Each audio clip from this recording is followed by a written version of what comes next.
Madres, padres, representantes o responsables. Venezuela amanece con fuerza, Venezuela amanece en unidad, porque la fuerza es la unión. La fuerza es la unión, la fuerza es la unión, te digo.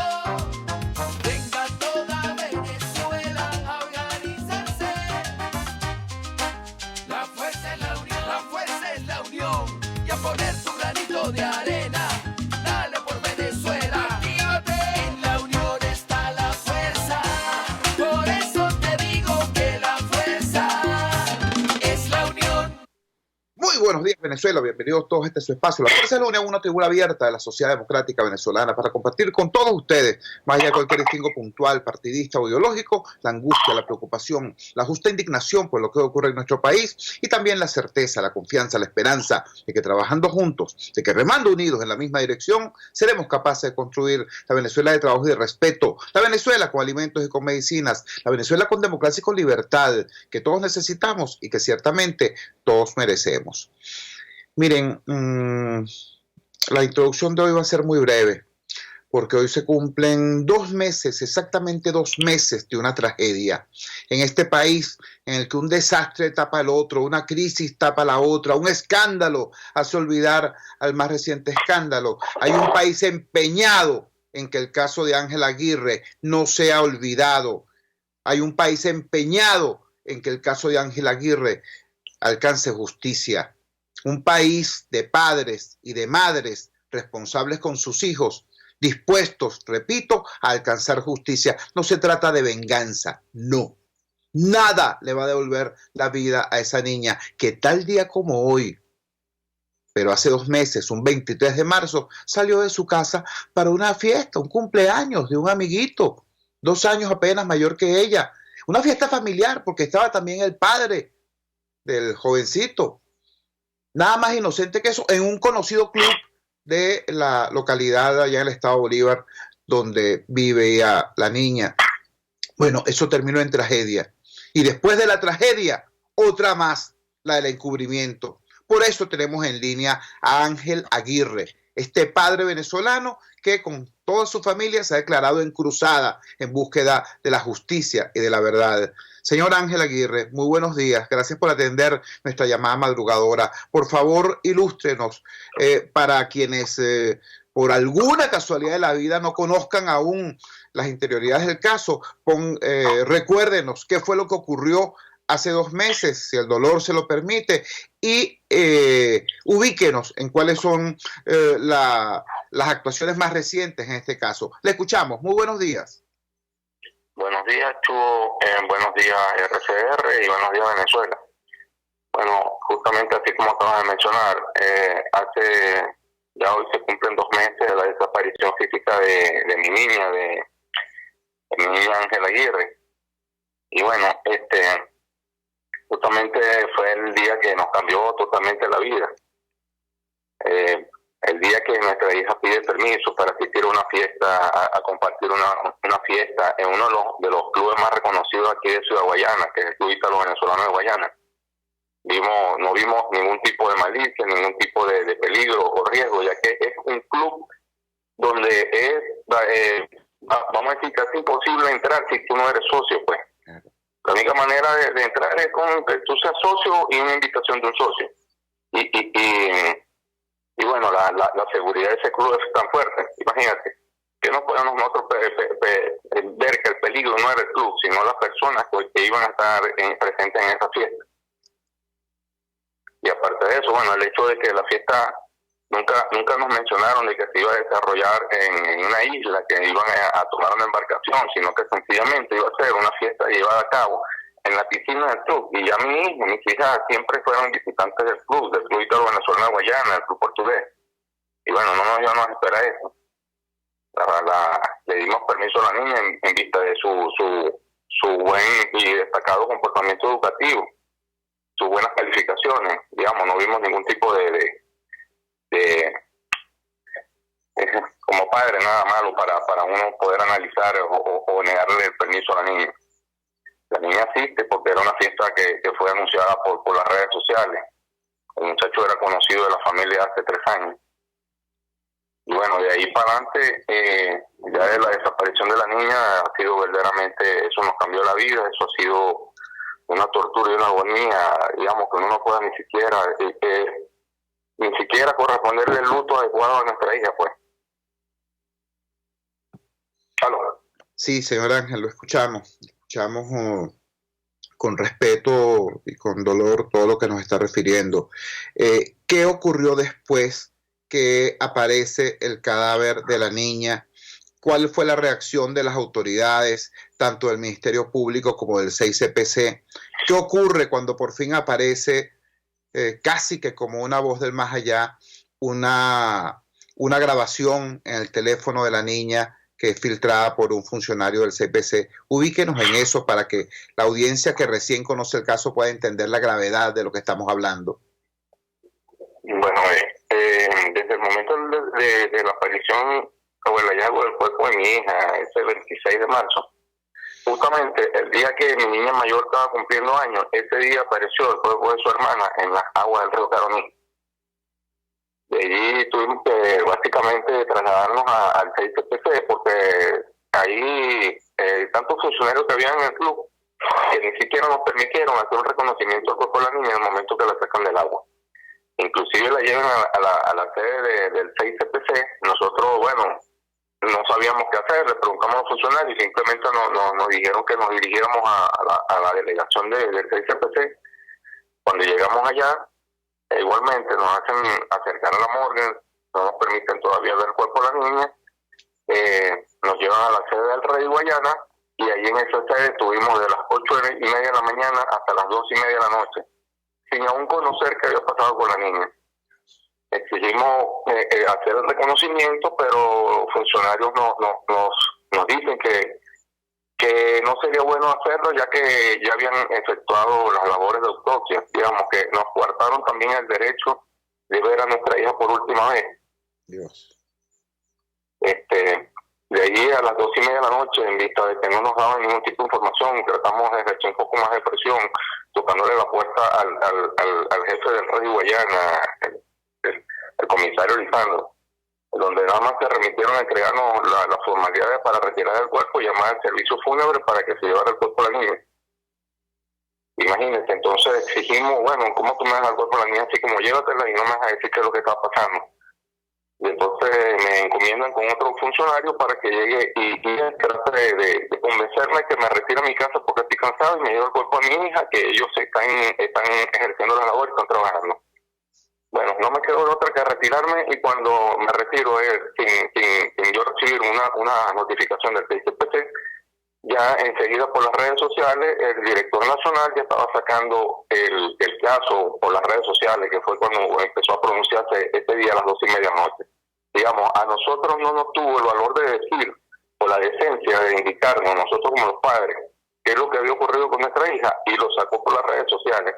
Entonces ahora todo el mundo se queja de que no, ustedes todo lo que pasa lo sacan por las redes o lo diluizan por las redes, cuando el director nacional fue el primero que llegó y sacó toda la información de mi hija por las redes sociales sin haberme dado la cara primero y haberme indicado qué era lo que había pasado. ¿Verdad? Luego de esto, bueno, nosotros comenzamos a hacer lo que llaman el sepelio. Y al realizar las gestiones del sepelio, la fiscal que empezó a llevar el caso fue la que nos solicita con funcionarios del CPC de delegación del eje de homicidio que nos acercáramos al eje de homicidio que tenían que conversar con nosotros. Cuando llegamos ahí, era la segunda vez que vimos a esta persona, ya que la primera vez que la vimos fue en la morgue del CPC, que en esa oportunidad con cierta arrogancia nos observó y no nos atendió, ni siquiera nos dirigió palabras. Como no sabíamos quién eran, no le prestamos mucha atención. Sino ese día, miércoles, cuando estamos en la sede del CPC, ella se identifica como Emilia Hernández, la fiscal que nos estaba llevando el caso de la niña. Entonces nos convoca, supuestamente, para hacernos una pregunta y a pedirnos que paralicemos el sepelio de la niña, porque ellos tenían que hacer unas nuevas experticias de unas dudas que se generaron de la primera autopsia. Entonces nosotros, en búsqueda de la verdad, le dijimos, bueno, que haga sus experticias, porque nosotros necesitamos saber qué fue lo que verdaderamente ocurrió con la niña. Bueno, en vista de esto, teníamos el conocimiento completamente de que esta fiscal, con un grupo de especialistas del Ministerio Público, iban a practicar un segundo protocolo de autopsia. Un segundo protocolo de autopsia que básicamente iba a revertir, iba a limpiar absolutamente todas las evidencias del cuerpo de mi hija, para que a la final, cuando pude, después de darle la sepultura a mi hija, reunirme con esta fiscal y ella decirme en mi cara que ahí no había pasado nada, que todo se trataba sencillamente de un accidente y que la niña había tenido una relación sexual consensuada. Se podrá imaginar nuestra impresión de que esta fiscal nos esté diciendo esto y le ponga todavía con eso la mano en el hombro a mi esposa y le diga: a tu hija no le pasó nada malo, no pienses nada de lo que diga la gente por ahí. Señor Ángel,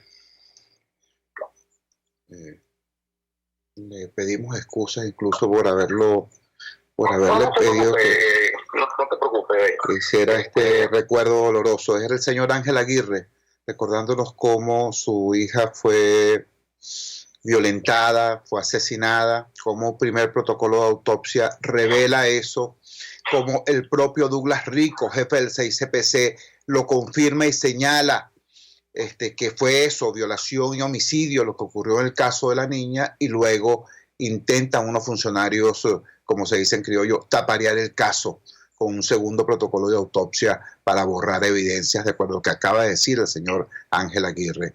¿Cuál es el estado actual de la causa, señor Ángel? Bueno, déjame comentarte algo de lo que te estaba diciendo. ¿Cómo no? Bueno, cuando esta fiscal llega y nos dice estas cosas, que salimos un poco más impresionados, bueno, ¿qué es esto? Verdaderamente ya no sabíamos qué es lo que estaba pasando, porque si ya el comisario de Rico había dado una notificación del hecho, entonces viene esta fiscal a decirnos todo lo contrario. Entonces, bueno, justamente ya sería cuestión de Dios que inmediatamente salió y llegó a nuestras manos el audio. Esta fiscal también tuvo conocimiento del audio y a pesar de eso, ella lo que hizo fue acelerar las circunstancias para tratar de darle libertad a 5 de los imputados y dejar detenidos a 2 por causas menores. Digamos que esas personas podían inmediatamente haber gozado de su libertad también. Pues. Al declararse culpables, gozan de su libertad también.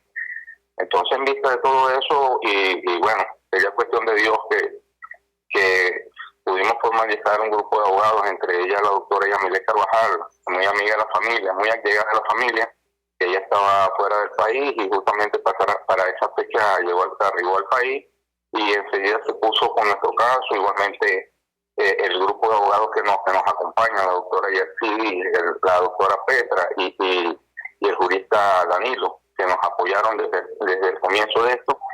Entonces ellos se hace la recusación de la fiscal, ¿verdad? Y enseguida empezamos a hacer la parte querellante del caso de mi hija. Y bueno, y de aquí hemos tenido, vamos a decirle, una lucha casi diaria. Esto nos cambió totalmente la vida. Diariamente tenemos que estar tratando de nosotros como padres tener conocimiento de todo este ámbito legal. Y bueno, y eso son diligencias tras diligencias, diligencia del Ministerio Público, diligencia de tribunales. Esto verdaderamente no se lo recomiendo a nadie, ni a nivel familiar de perder un familiar, ni mucho menos verse en cara a cara con todo el viciado del sistema judicial venezolano. ¿Cómo es posible que todavía, hoy en día, hayan profesionales del derecho que tengan conocimiento que el día lunes, cuando nosotros estábamos en el club Ítalo buscando a nuestra hija, en el Tribunal Supremo, en el Tribunal de Puerto Ordaz, todos sabían lo que estaba ocurriendo, todos sabían lo que había ocurrido con mi hija, y todos los que estaban era ya planificando cómo carajo sacar, cómo es en libertad a esta gente, cómo limpiar todo y hacerlo pasar bajo la mesa. Digamos, ellos querían invisibilizar el crimen. ¿Sí? Como situación nueva que tenemos hoy es, bueno, esto es una situación que nos pasa hoy a la familia Aguirre, pero es un problema ya de sociedad, un problema de país, ¿verdad? Aquí ya todos estamos inmersos en esto, y aquí no es uno u otro, son todos los sectores que estamos inmersos, todos podemos ser víctimas de lo que está ocurriendo. Entonces, bueno, nada más tenemos por el hecho de la pronunciación de la Comisión Permanente de Desarrollo Social Integral y la Subcomisión de la Mujer en Igualdad de Género de la Asamblea Nacional, que emitió el acuerdo en torno al caso de femicidio de mi niña. Bueno, la Asamblea Nacional, después de guardar silencio tanto tiempo, desde casi 2 meses, se pronuncia con esto. Esperemos que sea en pro de alcanzar la justicia y no de que vaya ahora a ocasionarse otro problema y verdaderamente se nos vaya a trancar el caso o nos vaya a desfavorecer. No es lo que queremos, ¿verdad? Así es. Entonces, bueno, nuestro nuevo llamado, bueno, por la serie de irregularidades que tratan de invisibilizar el crimen. Entonces, bueno, son todos los sectores y factores que tienen que estar pendientes de que nosotros sigamos viendo transparencia en nuestro caso, ¿verdad? Todavía hoy en día, lo que en la última entrevista que hicimos, amigo Chu, hoy en día todavía las situaciones siguen iguales. Estas personas siguen gozando de todos los beneficios que le puede otorgar el CPC. Ahora, todavía hoy en día nos preguntamos, ¿quién emite esa orden superior que violente la orden de un juez de tribunales, pues? Don Ángel, le agradecemos profundamente que nos haya regalado estos minutos esta madrugada del jueves 23 de mayo y es innecesario que se lo repita, pero esta humilde ventana seguirá estando a su orden y a la orden de su familia en la lucha por la verdad, en la lucha por la justicia, porque como usted bien dice, este no es un tema político, ni es un tema de gobierno y oposición, ni es un tema de asamblea o ejecutivo, este es un tema de una familia venezolana, un David luchando contra el Goliat de la corrupción judicial. Muchísimas gracias, señor Ángel. Muy buenos días. Gracias, Chu. Hasta luego. Era Ángel Aguirre. De más estar recordar que la familia Aguirre ha sufrido persecución, hostigamiento. En lugar de recibir ayuda y apoyo del Estado, ha recibido, repito, persecución y hostigamiento, amedrentamiento, para que no sigan en la búsqueda de la verdad. Repetimos, esta humilde ventana seguirá estando a la orden de esta familia y de todo venezolano que necesite justicia. Vamos a la siguiente pausa comercial y ya regresamos con muchísimo más de La Fuerza. La fuerza es la unión.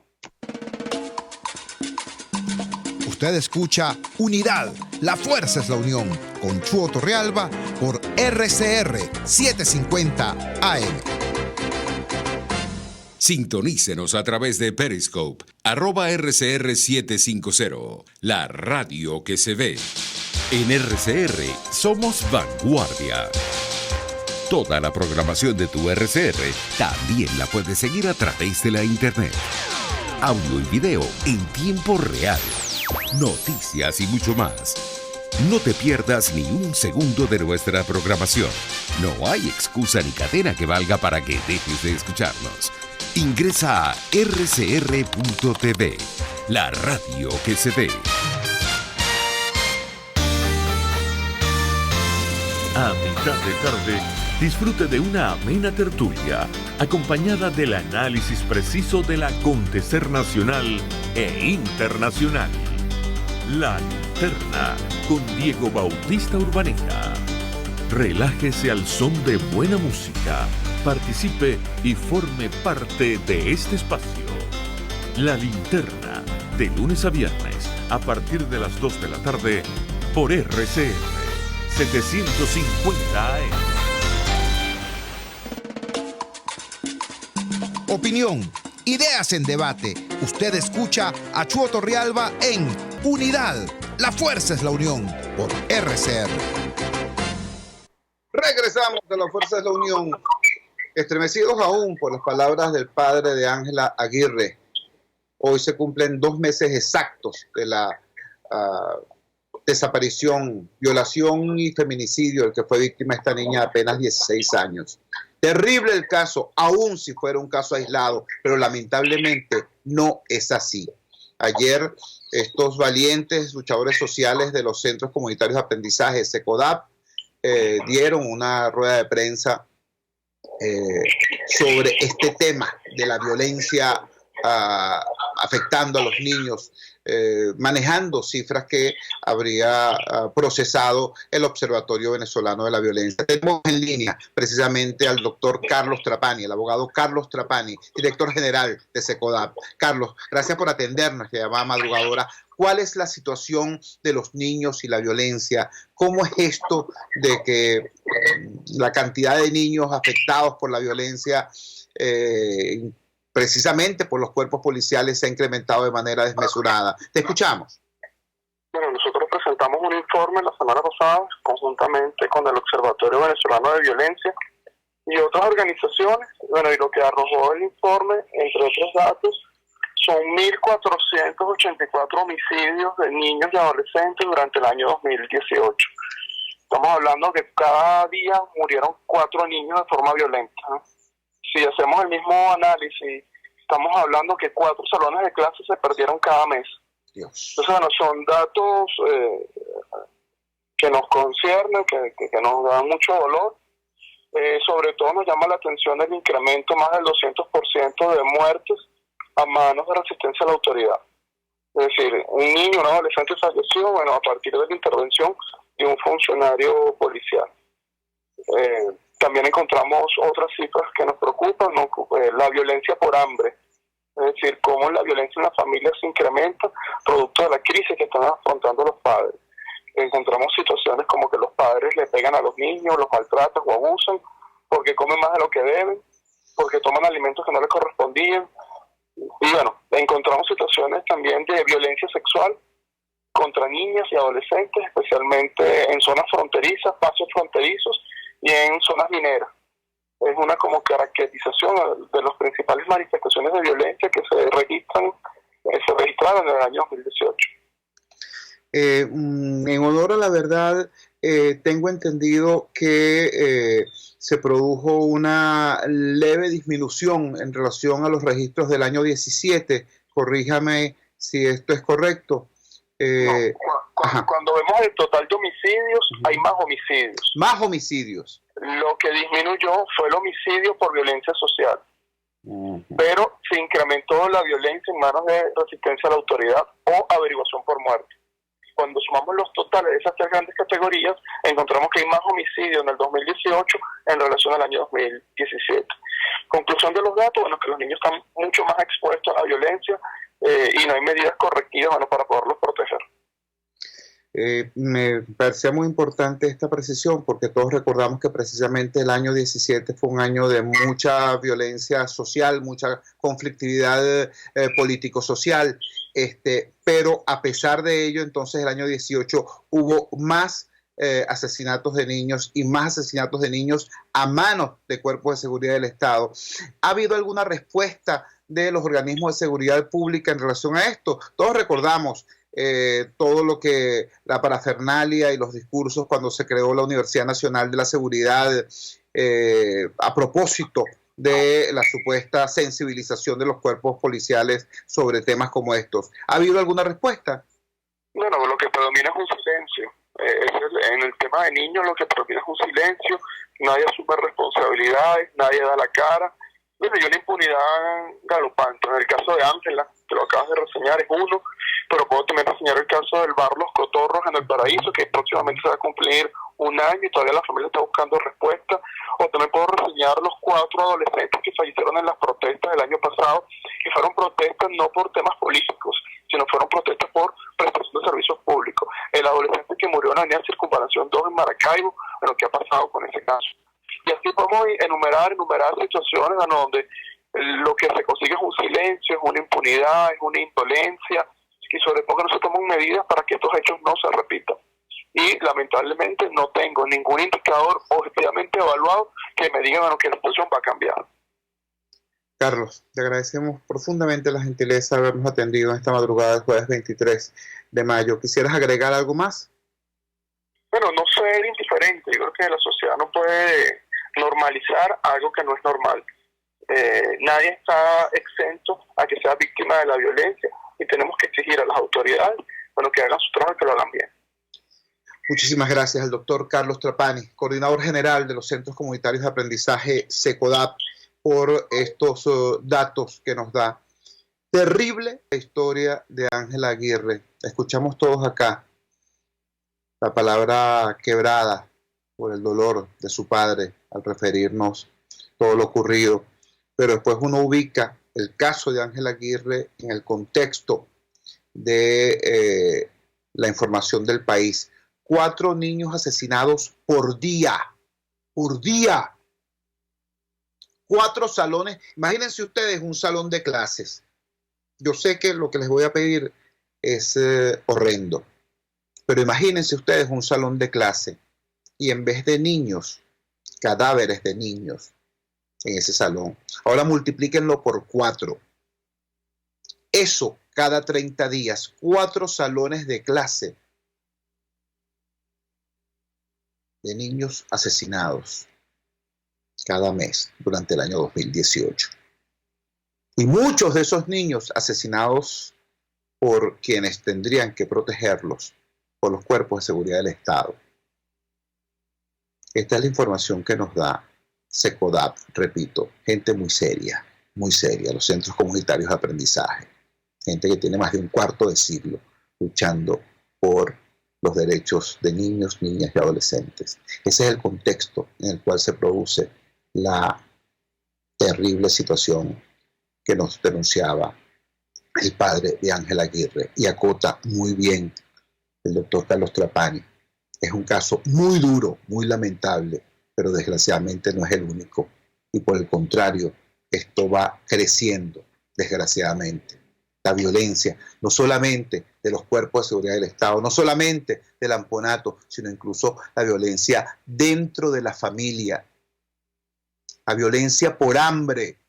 Golpean a niños porque se atrevieron a comer una arepa que no les correspondía, un trozo de alimento que no les tocaba. A eso nos ha llevado este desastre. Esto es lo que algunos llaman revolución. Vamos a la siguiente pausa comercial y ya regresamos con muchísimo más de La Fuerza. La Fuerza es la unión. Les estamos presentando Unidad, la fuerza es la unión, solo por RCR 750 AM. Puedes seguirnos en nuestras redes sociales. En Twitter, @RCR750, la radio que se ve. Nelson Mandela, el valiente no es el que siente miedo, sino el que vence ese temor. Cuando hablamos de Honda, hablamos de Distasi Motors, el concesionario Honda que pica adelante en precios, condiciones y servicio. Todo el personal de Distasi Motors, tanto técnico como de atención, está actualizado, capacitado y certificado permanentemente para atender correctamente tu vehículo. www.distasi-honda.com.ve. Distasi Motors, tu concesionario Honda en Los Palos Grandes. RCR 750 AM, porque lo bueno une.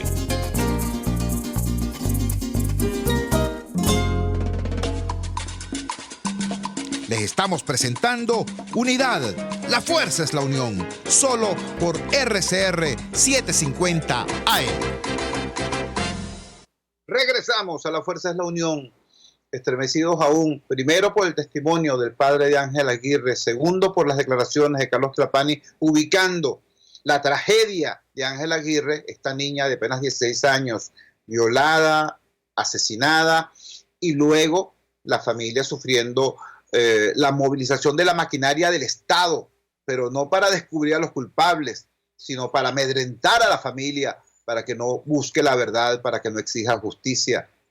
Después de eso, Carlos Trapani nos dice, sí, eso es terrible, pero resulta que hay un promedio de 4 niños asesinados por día. 4 salones de clase llenos de muchachitos asesinados al mes.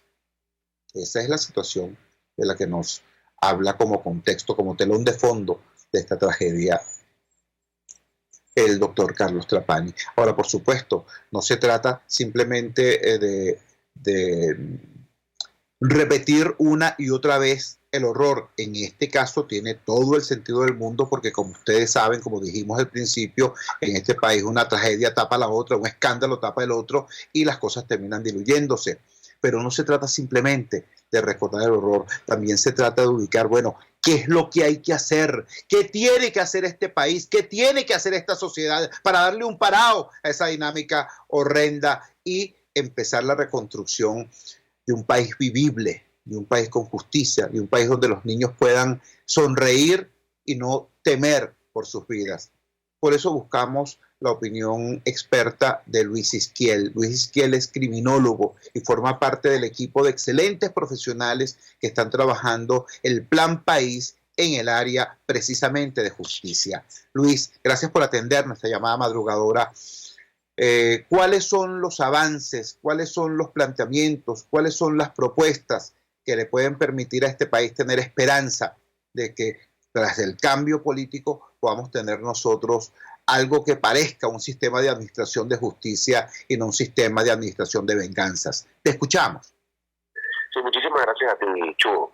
Lo primero, el mensaje que dio Juan Guaidó cuando reunió a decenas de expertos del área de la seguridad ciudadana, de la justicia, para presentar este plan país a todos los venezolanos. El mensaje que envía es de la profesionalización en el manejo de los temas de seguridad, de los temas de justicia, de los asuntos carcelarios. Algo que hace un contraste con lo que ha venido ocurriendo en los últimos 20 años, que es la piratería, la improvisación, la desprofesionalización del manejo de los temas de la justicia, de la seguridad ciudadana. Bueno, y ahí tenemos las consecuencias. Parte las mencionabas tú con las víctimas cuando son niños y adolescentes, pero también adultos, ancianos, bueno, en general toda la población venezolana afectada por este tema de la injusticia y de la inseguridad. Son infinitas medidas, es difícil mencionar todas acá en una entrevista, pero son medidas que tienen que ver con el área del sistema de justicia, de la despolitización del área de la justicia, de los jueces, los fiscales. Hay un compromiso con que ya no sean designados a dedo o porque tengan un carnet político, sino que sean designados a través de concursos públicos y abiertos de oposición, tal como lo establece la Constitución. Eso no ha ocurrido en los últimos 20 años en el país. Por otra parte, necesitamos la profesionalización del sistema de policía. Necesitamos policías bien pagados, bien equipados. También hay un compromiso allí del presidente encargado, Juan Guaidó, de ejecutar eso cuando tenga las posibilidades ciertas de hacerlo. Y en el tema carcelario, cumplir la Constitución, que no se ha hecho en los últimos 20 años. Descentralizar las cárceles, colocar penitenciaristas profesionales al frente de la penitenciaría, digamos que la construcción, Chugo, de nuevos recintos carcelarios que permitan el ejercicio de los derechos humanos allí, que se permitan las condiciones para la reinserción social de los reclusos y acabar con estas posilgas de violación de derechos humanos, de pranes, de armas, de drogas que han sido las cárceles. Por eso que te digo, son infinitas las medidas. Hay un documento del Plan País con todas estas cosas que hay que hacer en el tema de la seguridad ciudadana, pero te repito, lo importante es el compromiso de un presidente de la República de colocarse al frente de este problema y la profesionalización, mostrar los rostros de quiénes son los que van a ejecutar estas medidas. Estamos conversando con el criminólogo Luis Izquiel, integrante del equipo de juristas que adelanta el Plan País en materia de administración de justicia. Comprendemos, Luis, que ciertamente es un problema muy complejo, un problema multifactorial, multiinstitucional, y es muy difícil hacer un resumen apretado en el contexto de una entrevista radial. Sin embargo, quisiera, a la luz de la tragedia de Ángel Aguirre, hacerte 3 preguntas puntuales. Porque son esos los actores que han intervenido en esta situación. En primer lugar, el papel del Ministerio Público. Se supone que el Ministerio Público es el ente que garantiza el cumplimiento de la Constitución. En el caso del que estamos hablando, es precisamente un integrante del Ministerio Público quien intenta liderar el encubrimiento de un crimen, de acuerdo a lo denunciado acá por el padre de la niña violada y asesinada.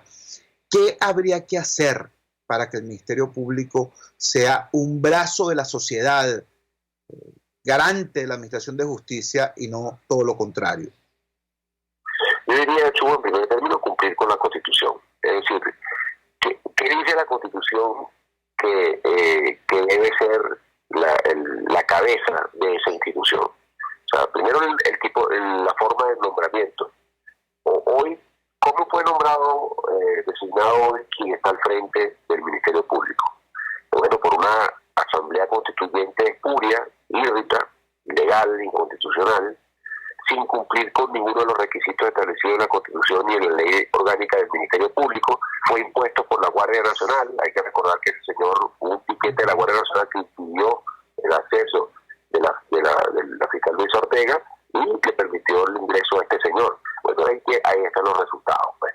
Fiscales que tienen dudosa conducta, la población sospecha de actos de corrupción, como el que tú mencionas, el lamentable asesinato de la joven, la niña, adolescente, Ángela Aguirre, y eso se repite por todo el país, porque ese es un ministerio público que le sirve al partido de poder que está hoy ejerciendo de forma usurpadora el poder en Venezuela. Le sirve para perseguir diputados, le sirve para perseguir a disidentes políticos, le sirve para enjuiciar a personas que ejercen su derecho a la protesta, pero no le sirve al pueblo venezolano cuando matan a uno de sus hijos, cuando asaltan a alguien aquí, a alguna persona en Venezuela, cuando secuestran. Ahí el Poder Judicial es completamente ineficiente, el Ministerio Público en este caso, y además con muchas sospechas de corrupción. Entonces, por eso te repito, la designación de la cabeza del Ministerio Público tiene que estar desprovista de politización y cumpliendo los requisitos establecidos en la Constitución y la ley. Y de ahí hacia abajo, todos los fiscales del Ministerio Público de este país tienen que ganarse sus puestos por su trayectoria, por su currículum, por su capacidad de trabajo, por su honestidad, y no por un carnet político o por la obsecuencia hacia el partido de poder, porque ahí tenemos los resultados. Un segundo eslabón de la cadena. Estamos conversando con el criminólogo Luis Izquiel, integrante del muy experto equipo de juristas que adelanta la construcción del Plan País en el área de administración de justicia. Un segundo eslabón de la cadena que llama poderosamente la atención, en este caso, es la actuación del CICPC. Por un lado, el comisario Douglas Rico publica en la cuenta institucional del cuerpo informaciones en la red social Twitter señalando a los culpables y hablando de homicidio. Luego, misteriosamente, desaparecen esos mensajes en la red.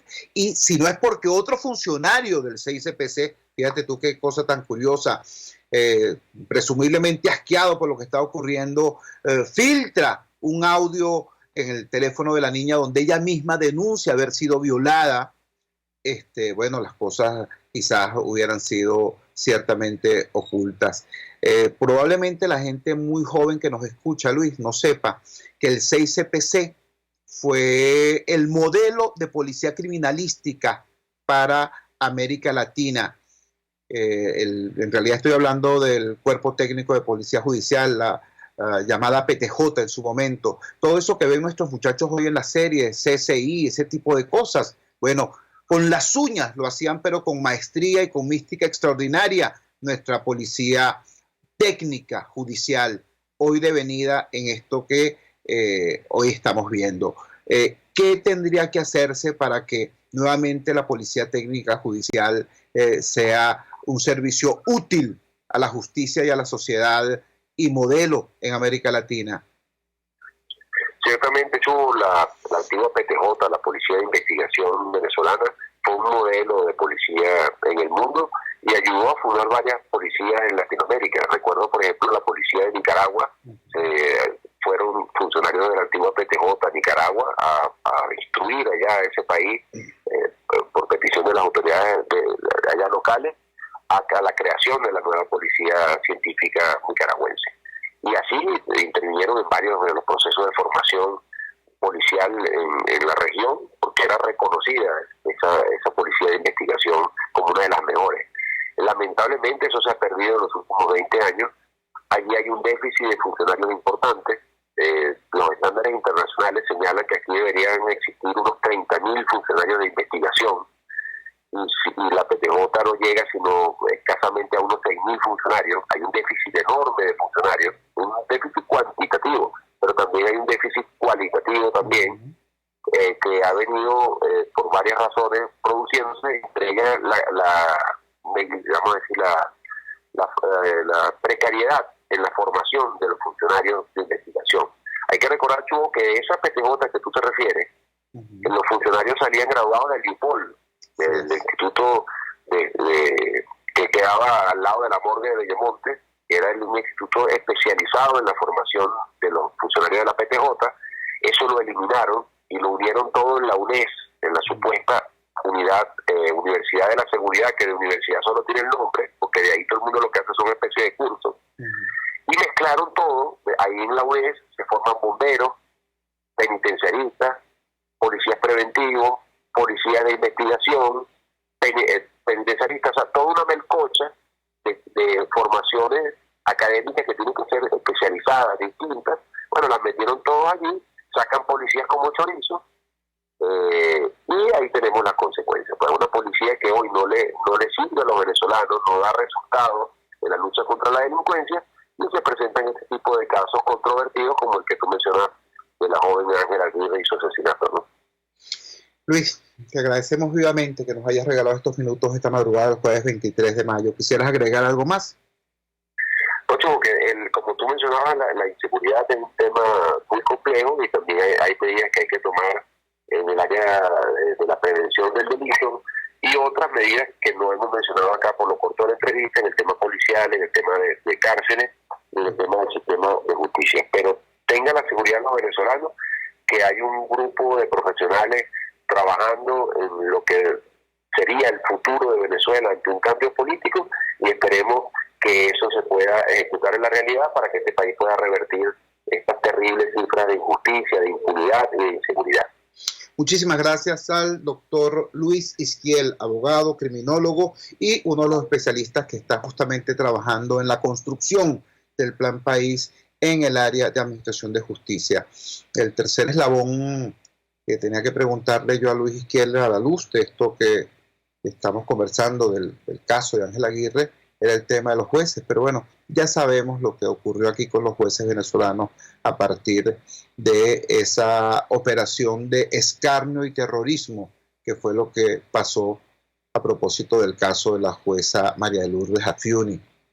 Desde entonces, desde que la jueza Afiuni fue detenida, perseguida, agredida, violentada incluso, entonces por supuesto cada juez lo piensa 1000 veces antes de tomar una decisión distinta a la que el poder quiera, e incluso después de pensarlo 1000 veces, lo más que hace es abstenerse de asumir la causa, pero nunca se atreven pues a dictar sentencia en derecho, en estricto derecho, sin ver primero cuál es el interés del poder en ese caso en particular. ¿Cuál es la alternativa? La alternativa es promover un cambio, y ojo, insisto en esto, este no es un tema político partidista, es un tema existencial para el país, es un tema fundamental para el país. El caso de Ángela Aguirre estremece. La información que nos da Secodap luego de que cada día hay 4 Ángelas Aguirre, niños o niñas, 4 niños asesinados por día en el contexto de esta Venezuela violenta desde el punto de vista institucional, violenta desde el punto de vista amponil, violenta incluso desde el punto de vista familiar, porque el hambre induce la violencia, lo dijo aquí el abogado Carlos Trapani. Vamos a la siguiente pausa comercial y ya regresamos con muchísimo más de La Fuerza. La Fuerza es la Unión. Les estamos presentando Unidad, la fuerza es la unión, solo por RCR 750 AM. Puedes seguir nuestra programación a través de rcr.tv, la radio que se ve. Superar una lesión es trabajo de profesionales. La unidad de cirugía articular y medicina deportiva Haroldo Macareño y Guillermo Rangel cuenta con el mejor equipo de traumatólogos en medicina deportiva, cirugía artroscopia y reemplazos articulares. Ubícalos en la Policlínica Metropolitana o al 0414-305-8176. Superar tu lesión es nuestro compromiso. En Ávila Gallery somos especialistas en todo lo relacionado con nuestro majestuoso Ávila. Cuadros, vitrales, fotografías e impresiones. Decora tus espacios o regala y envía un Ávila a ese ser querido. Hacemos envíos al exterior. Síguenos por @Ávila Gallery 1 o llámanos al 0414-127-4060. Ávila Gallery, tu centro de arte moderno. Antes de empezar el día, entérese de lo que acontece en el país junto a Pedro García Otero en Titulares de la Mañana. De lunes a viernes a las 6:30 de la mañana. Acompáñelo y empiece su día bien informado. Titulares de la Mañana con Pedro García Otero. Solo por RCR 750 AM. Porque lo bueno une. Amanece con la fuerza de un país que quiere cambio. Chuo Torrealba está al aire en Unidad. La fuerza es la unión. 482-9750 y @Chuo Torrealba por RCR. Regresamos a La Fuerza es la Unión y a propósito de este tema que estamos tocando, quiero hacerles una invitación. Hoy se presenta a las 5 de la tarde en la librería El Buscón por parte de la editorial Alfa, el texto, el libro Los nuevos rostros de la violencia, empobrecimiento y empobrecimiento y letalidad policial, los nuevos rostros de la violencia. Van a estar allá Roberto Briceño León. Roberto Briceño León lo tuvimos recientemente en el programa, es el director del Observatorio Venezolano de la Violencia. Estarán también presentes Alberto Camardiel y Gloria Perdomo, y la presentación estará a cargo del periodista Javier Ignacio Mallorca, a quien también hemos escuchado acá. Javier Ignacio Mallorca, como todos saben, es un periodista con formación especial en el ámbito criminalístico y con una vasta experiencia en la cobertura de esta fuente. También para esta tarde hay otra invitación a las 5 de la tarde en la plazoleta Juan Pablo II, al lado de la panadería Oblantina en Montalbán. Va a haber un conversatorio que organiza la gente del Pitazo, nuestros aliados del Pitazo. Se llama Un Café con el Pitazo, y el título de este conversatorio es ¿Por qué darle un chance al diálogo? Las personas que van a ser invitadas son Mariela Ramírez. Mariela Ramírez es del movimiento social Dale Letra y fundadora del Diálogo Social. Moraima Hernández, del sector salud, y Débora Van Berkel, que es la presidenta de Sinergia. Sinergia es la red, la organización de organizaciones, la Federación de Organizaciones No Gubernamentales más grande del país, la red de organizaciones de desarrollo social más importante del país. Y la última invitación que queremos referir en la mañana de hoy es para un evento muy importante que va a tener lugar hoy también a las 10 de la mañana en la sala experimental del Centro Cultural Chacao. Américo Martín, esta figura de la política venezolana, un legendario dirigente, Américo Martín, presenta el tercer tomo de sus memorias políticas. El libro se llama Triturado por los extremos. Creo que súper a tono con los tiempos, precisamente, ¿no? En este evento estará, por supuesto, el autor Américo Martín, y estará acompañado por Paulina Gamus y el historiador Elías Pino Iturrieta.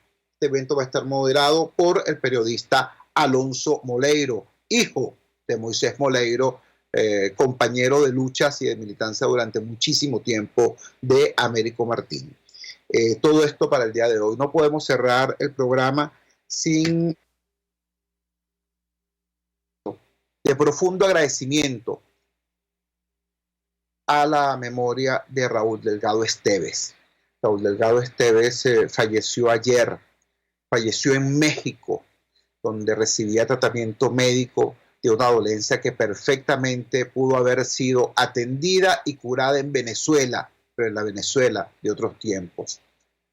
Entre diálisis, exámenes, situaciones muy duras, falleció Raúl Delgado Esteves, este eximio músico venezolano, director del Orfeón Universitario durante 27 años, entre otras muchas responsabilidades, también cultor de la música popular en la agrupación conocida como el Cuarteto, junto a su hermano Miguel Delgado Esteves y los hermanos Naranjo. Nos deleitó con su pasión también por la música popular.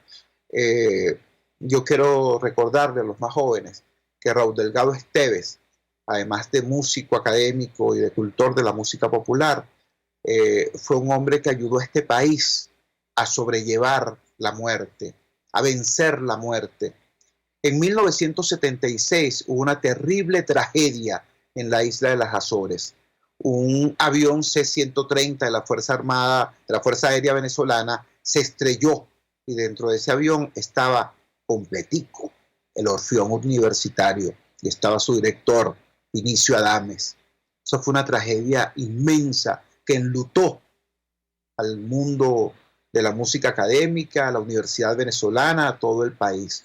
Bueno, Raúl Delgado Esteves, junto con un equipo hermoso, reconstruyó el Orfeón Universitario y lo dirigió durante 27 años, creando música, belleza, alegría para este país.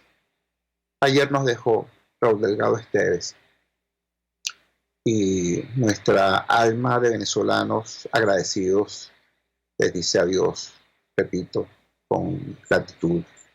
Nuestra palabra de pésame a Miguel Delgado, a Miguel Efrén, como le dice Valentina Quintero, amigo y también ciudadano activo en la lucha por un mejor futuro. Trabajamos para ustedes en la dirección general de la emisora, Jaime Nestares, al frente de los controles estuvo César Arteaga. Habló para ustedes su amigo, comunicador popular, activista social, ciudadano en lucha por la democracia y por la libertad, Jesús Chuo Torrealba. Ahora más que nunca, fuerza Venezuela, porque la fuerza es la unión. RCR presentó Unidad, la fuerza es la unión, con Chuo Torrealba.